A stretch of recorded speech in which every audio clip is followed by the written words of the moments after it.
정확히 50일 남았습니다. 이재명 정부 출범 이후 치르는 첫 번째 전국 단위 선거입니다. 이번 선거는 지금 국민께서 명령하시는 것처럼 또한 저희 민주당이 내건 슬로건처럼 대한민국을 정상화하고 일 잘하는 지방정부를 만드는 선거입니다. 아울러 내란 종식과 민생 회복, 사회 대개혁이란 시대 정신을 온전히 구현하는 선거가 될 것입니다. 맨몸으로 내란을 막은 국민 여러분께서 중앙 권력을 교체했고 내란 수계 윤석열과 그 일당에 대한 법적 심판이 진행되고 있습니다. 이제 2022년 윤석열을 등에 업고 나타난 무능하고 무책임한 지방 권력을 심판할 차례입니다.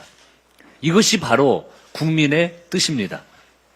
민주당은 중동 위기 극복과 민생 안전을 최우선의 가치로 삼고 지방선거에 임하겠습니다.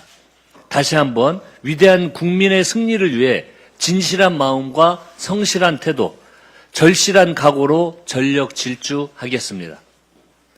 민주당과 국민의힘은 어제 양당 원내대표 회동을 갖고 중동 위기 극복에 초당적으로 협력하기로 뜻을 모았습니다.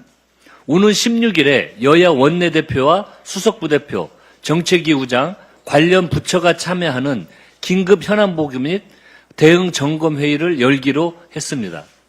여야 원내 지도부가 함께 정부로부터 현안을 보고받고 공동으로 대응을 점검하는 것은 이번이 처음 있는 일입니다. 국민 부담이 가중되는 현실에 여야가 초당적으로 협력하고 공동 대응하는 것에 큰 의미가 있습니다. 전쟁 관련 주요 부처가 참여하여 상황을 점검하고 국민 부담 경감을 위한 국회와 정부의 협력 방안을 함께 모색하는 자리가 될 것입니다. 양당 원내대표는 매주 월요일 정기적으로 회동하기로 했습니다. 국민이 체감할 수 있는 성과를 낼 수 있도록 최선을 다하겠습니다. 정치개혁과 관련해 지역구 현장에서의 혼란이 큽니다. 이번 주에는 마무리가 필요한 상황입니다. 빨리 처리를 해야 합니다.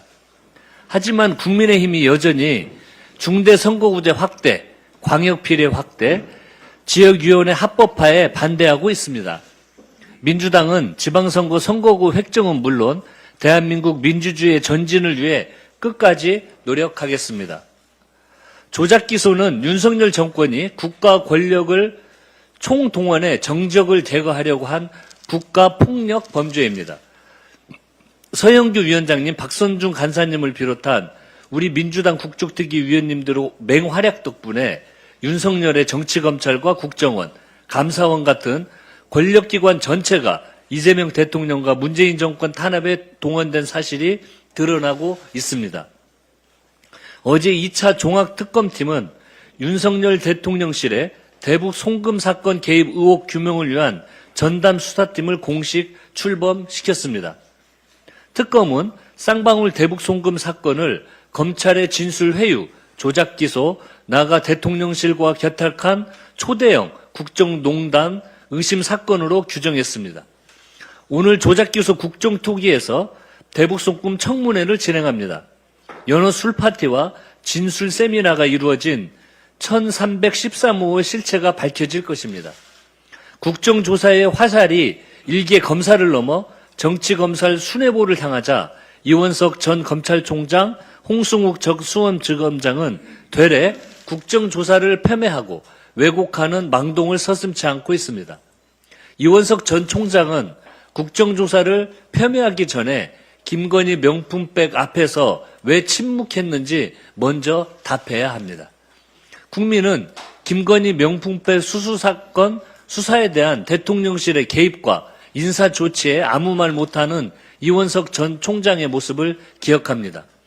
김용 전 부원장 사건도 대장동 피고인인 유동규, 남우구 진술만으로 만들어진 실체 없는 사건이란 사실이 드러나고 있습니다.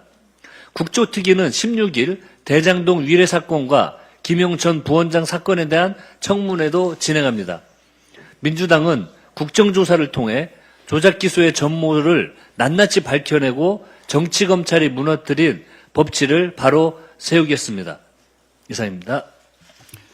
예, 다음은 한정희 정책위 의장.